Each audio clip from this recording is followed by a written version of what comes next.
Hola, ¿qué tal? Muy buenos días a todos y bienvenidos de nuevo a mi canal. El mundo de las taladradoras es enorme, amplísimo, podría estarme horas y horas hablando. Así que tras dar una información básica general me voy a centrar un poco más en las taladradoras eléctricas, porque también las hay, por ejemplo, neumáticas. Me refiero a ese tipo de taladros que todos podríamos necesitar en casa. En este vídeo no vas a ver, no sé, gente rompiendo hormigón, por ejemplo. Si es eso lo que quieres, este no es tu vídeo.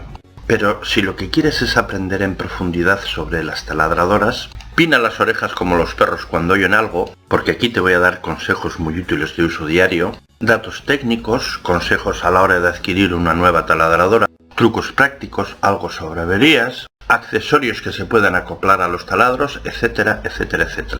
Bien, pues ya dicho todo esto, empezamos. Os he puesto unas fotos de marcas muy conocidas de taladradoras. Por supuestísimo, no os voy a aconsejar ninguna marca en concreto, son más bien consejos en plan general. Dicho esto, vamos a clasificarlas. Las taladradoras pueden ser bien a cable o bien a batería. Asimismo, dentro de cada una de estas dos categorías están las gamas de bricolaje, que son para los aficionados, y las de profesional. Por ejemplo, en la marca Bosch, la gama verde sería la de bricolaje y la gama azul la del profesional. Y dentro de la gama profesional pues ya están los juguetes para adultos, como son los martillos perforadores, demoledores, rompedores, etc. Pero como os dije al principio, aquí nos vamos a centrar en lo de andar por casa. Bien, pues ahora vamos a empezar a hablar ya un poco más en profundidad de lo que es propiamente la herramienta. Sus partes, algunas cosas que la mayoría de la gente ya no sabe. Bueno, vamos a ver. Por un lado tenemos lo que es el mandril o portabrocas, técnicamente es portabrocas. Antiguamente los taladros eran de bastante menos potencia y llevaban este tipo de portabrocas, que llegaban solamente hasta los 10 milímetros. Taladros eran más pequeños, de menos potencia, entonces pues eso, era... O sea, una broca más grande ya el taladro no tendría fuerza para aguantarlo, pero con el paso del tiempo los taladros han ido cogiendo potencia. Los mandriles modernos de llave, bueno, quiero decir los posteriores, ya cogían brocas de entre 1,5 milímetros y 13 milímetros. Y a partir, para brocas más grandes, pues ya las brocas venían con el eje reducido a 13 milímetros para que entraran por aquí. Los mandriles modernos, los portabrocas modernos, ya no necesitan este tipo de llave, se abren y se cierran con la mano. Más tarde veremos otro modelo que tengo, también de bricolaje. Este es de bricolaje. Concretamente, bueno, este tiene, ya le veis que tiene 2 velocidades y tiene 650 vatios de potencia. ¿Qué más? A la hora de quitar los mandriles o los portabrocas, hay dos formas. Una es con esta llave. Vamos a ver. Voy a soltar el cable. Está metido de cualquier manera, no es la forma ni mucho menos correcta de guardarlo, pero bueno. ¿Qué estaba yo diciendo? Eso. Que para quitar el mandril de este tipo de taladros que solo giran en una dirección, pues lo que tienes que hacer es con la llave esta, le cierras, me parece que era cerrarlo a tope y le das un golpe, y entonces esto sale y tal. Bueno, y si no sería para la tal manera, pero me parece que es así como, oye, es que hace mucho tiempo que no lo hago y tendría que probarlo. En fin, ¿qué más? Bueno, de todas formas, otra forma más fácil para soltar este tipo de taladros es con la llave lo abres hasta, por ejemplo, 10 milímetros, 11 o 12, y metes una llave Allen gorda de 12 o 13 milímetros y vuelves a cerrar. Entonces le das un martillazo a la llave Allen y el martillo, y el portabrocas sale. Los martillos, los portabrocas modernos ya no necesitan este tipo de llaves, decíamos.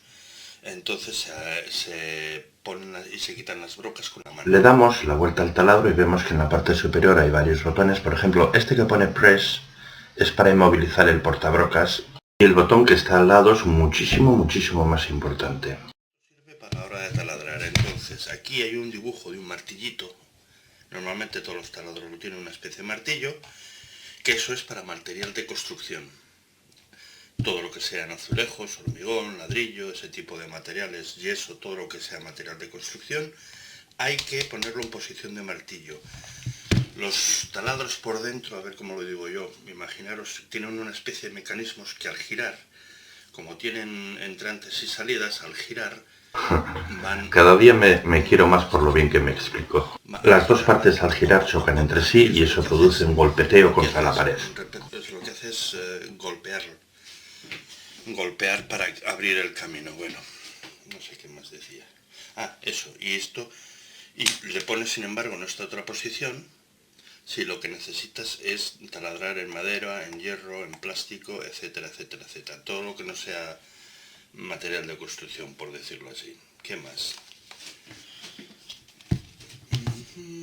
Esto, ¿para qué sirve esto? Bueno, los taladros antiguamente eran de formas rectas y tal, ahora son, como se aplica una cosa que se llama, una disciplina que se llama la ergonomía, que sirve para optimizar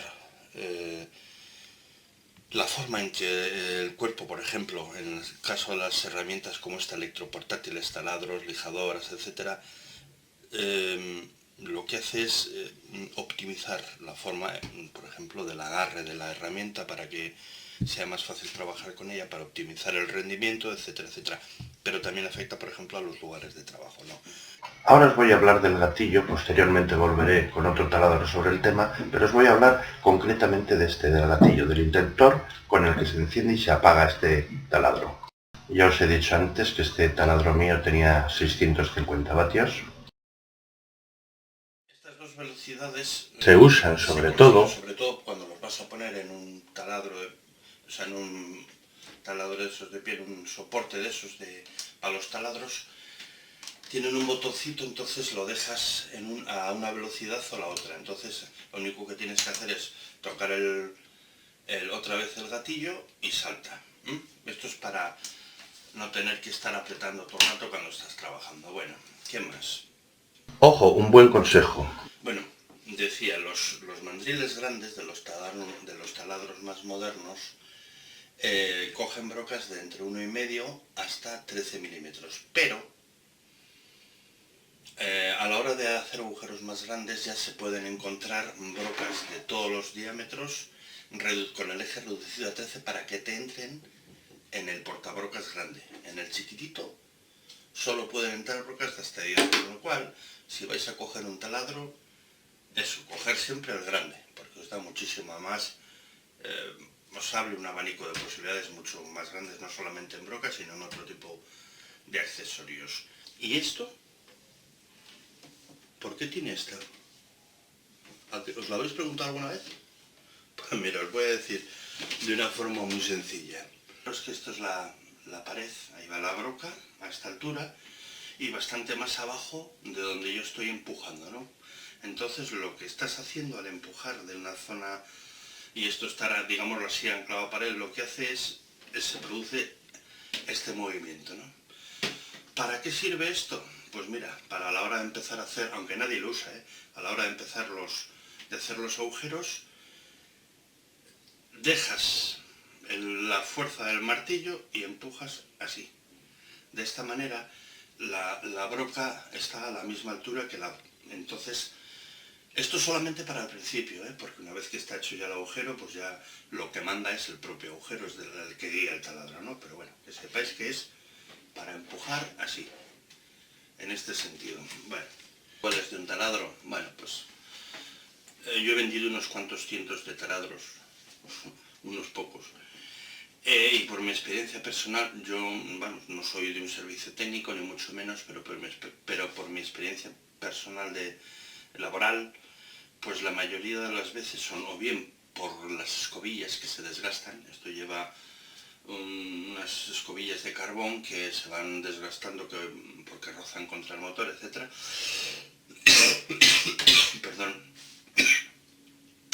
Eso, lo del cambio de escobillas, y lo que os decía antes de a la hora de tanto doblar el cable y desdoblarlo por aquí, se acaba partiendo algunos de los cables, entonces la energía no llega al motor y el motor no gira, entonces pues no funciona.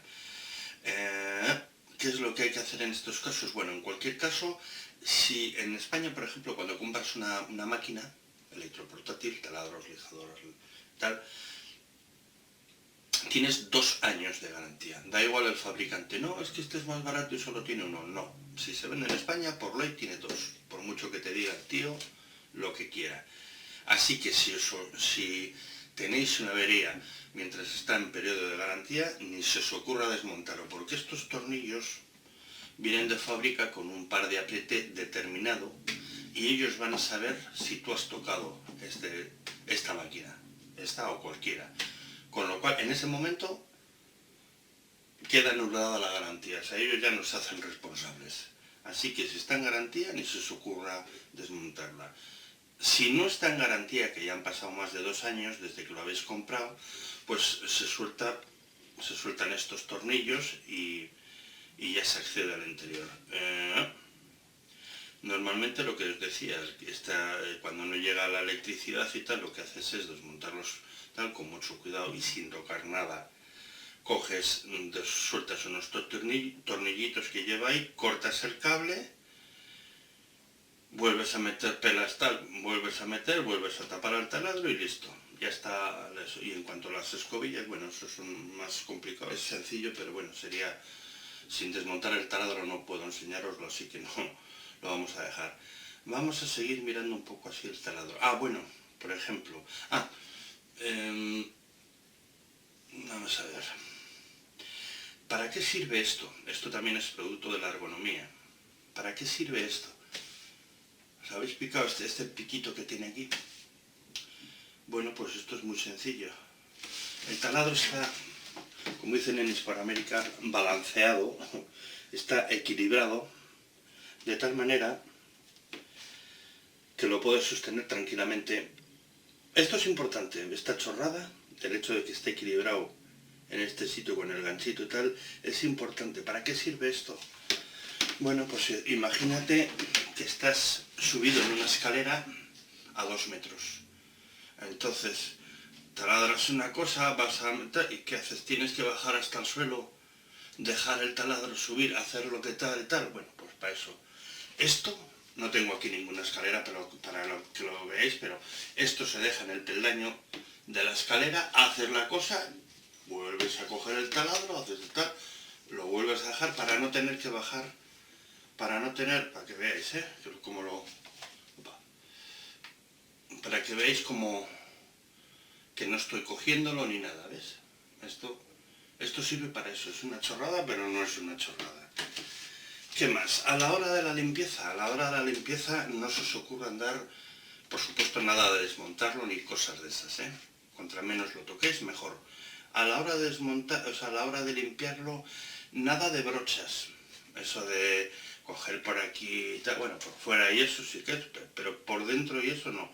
¿Por qué? Porque las brochas sueltan pelo y ese pelo, si se cae adentro del motor, se acaba o fundiendo si es de plástico o ardiendo si es de cerda. Por cierto, ojo, cuando vais a comprar una brocha a alguna ferretería, ¿cómo distinguís si es de plástico o es de cerda natural, de pelo de cerdo? Pues es muy sencillo. Os fijáis en la punta, abrís así, cogéis la brocha, la abrís la punta y si los pelos están bifurcados, es decir, como las lenguas de las serpientes, o sea, que terminan en 2 en una especie de Y, eso es de cerda natural, mientras que las fibras sintéticas, digámoslo así, que es como el dedo, ¿no? Quiero decir, la fibra sintética termina así, lo que es el pelo, mientras que la natural le saldrían así una especie como de... No sé si me explico, pero es así. Bueno, ya hablaré otro día de eso. Entonces, ¿cómo limpiarlo? Pues la mejor forma de limpiar cualquier máquina de estas electroportátiles es con aire comprimido. Un compresor y... ¿Qué más?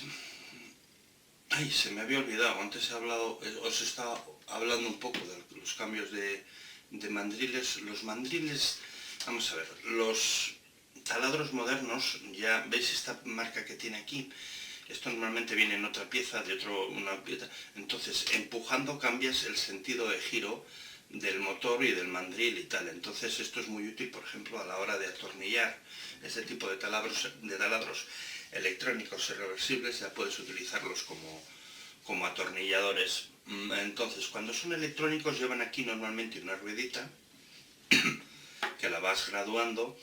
Esa ruedita lo único que en realidad eso es un potenciómetro que lo que hace es dejar entrar más cantidad de energía al aparato, con lo cual este va aumentando o disminuyendo la velocidad según tú regules la ruedita esa. Y con el reversible cambias el sentido, entonces te vale muy bien. Por ejemplo, lo bajas a mínimo, le pones una punta de esas, un bit, una punta de atornillador, y te puedes meter y sacar tirafondos o tornillos. Especialmente aparte de ser electrónicos, tienen aquí alguna escala con numérica y tal, donde puedas regular el par de apriete. Esto es muy útil cuando tienes que poner, por ejemplo, en una máquina o en cualquier sitio, en un armario y tal, y quieres dejar todos los tirafondos apretados con la misma fuerza. ¿Qué más os puedo decir? Eso que os hablaba antes, en los mandriles, en los portabrocas modernos, al ser ya reversibles los taladros, pues no vale el hecho de coger la llave, darle golpe y tal. Normalmente, cuando son reversibles, tienes que abrir el portabrocas y tienen un tornillo en el centro que tienes que soltar para... Pues, quitas ese tornillo y ya puedes sacar el mandril. Pero eso ya os hablaré más tarde. Volvamos a este. Normalmente os decía que aquí tiene una especie de goma, de membrana de goma con un agujero donde se cuelga la llave. Sin embargo, si os habéis fijado, yo lo tengo puesto así, encintado. ¿Por qué? Porque es muchísimo más cómodo. Yo ahora aprieto, abro y cierro el mandril y lo suelto y ahí queda. No tengo que andar preocupándome de meterlo ni si lo dejan en la llave y tal. Esto, en vez de estar encintado con cinta aislante como en el caso, lo podéis, hay gente, yo lo he visto que lo pone con una cuerda, es mejor porque el cable no coge vueltas cuando vas apretando, porque si no tienes que andar sacando y tal. Es mejor la cuerda todavía que esto, pero bueno. ¿Qué más? Eso, lo único, un pequeño truco, o sea, hay que dejar una cierta distancia que te permita llegar hasta el mandril. O sea, si lo pones demasiado corto, pues no llegas hasta el mandril. Entonces hay que dejarlo a una distancia lo suficientemente larga para que te permita cerrar y abrir el portabrocas. Bien, ahora os voy a dar un par de consejos a la hora de taladrar sobre una pared. Bueno, por supuesto, donde más sufre el portabrocas es a la hora de trabajar contra los techos. Toda la basura que hay dentro, entonces periódicamente hay que limpiarlo. Pero no conviene tampoco aceitarlo, desde mi punto de vista. Es mejor meterle, pues lo que os dije antes, el compresor a fondo y limpiar y tal. No le andéis aceitando, que luego con la tal se hace una masilla que al final acaba yendo peor. Os iba a decir, tenéis que tener en cuenta a la hora de, y esto hay que tenerlo muy en cuenta, a la hora de trabajar, no sabes realmente en muchas, al menos aquí en España, porque no son, salvo que sea pladur y tal, no sabes qué es realmente lo que hay detrás. Entonces es muy conveniente pasarlo en detector de metales, especialmente en la cocina y en el baño, que son donde más tuberías hay, tanto de agua calefacción, o sea, agua caliente de la ducha, o del fregadero, en fin, de los radiadores, de lo que sea, puede que esté ahí, no se sabe. Tú cuando entras a una casa no sabes. Entonces, con un detector de metales te pita y tal, bueno, ya no haces el agujero donde pensabas. Si tienes la mala suerte de que no tienes un detector y entras a cañón y das con un cable eléctrico, tranquilo, o sea, no te vas a quedar electrocutado, porque no hay forma de que pase la electricidad desde la broca hasta tu mano, hasta tus manos. Están eléctricamente aislados, ¿no? Sin embargo, sí es un gran problema, por ejemplo, si das con una cañería de agua. Porque ahí tienes una avería, pero guapa, claro, tienes que ir a cortar el agua, picar la pared y el copón. Entonces, quiero decir, tienes que, eso, primero cortar el agua, luego picar, luego taponar el agujero, luego volver a armar la pared, etcétera, etcétera. Es la hostia. Entonces, aparte que te mojas, ¿no? Pero bueno, entonces eso, los dos consejos. El consejo es simplemente, si tenéis un detector de metales, pasadlo antes de poner a hacer agujeros en cocinas o baños. Bueno, pues ya lo tengo que dejar aquí, es con muchísima diferencia el vídeo más largo que he hecho. Me da para 3 vídeos más, pero ya lo tengo que dejar. Por ejemplo, no he hablado nada de accesorios, no he hablado nada de atornilladores de batería, o sea, hay para 3 vídeos más, ya os digo. Lo dicho, que me despido ya, y si os ha gustado, no olvidéis darle al like it y suscribiros, que da gustito. La cosa tiene narices. Tengo una amiga que va al gimnasio en coche.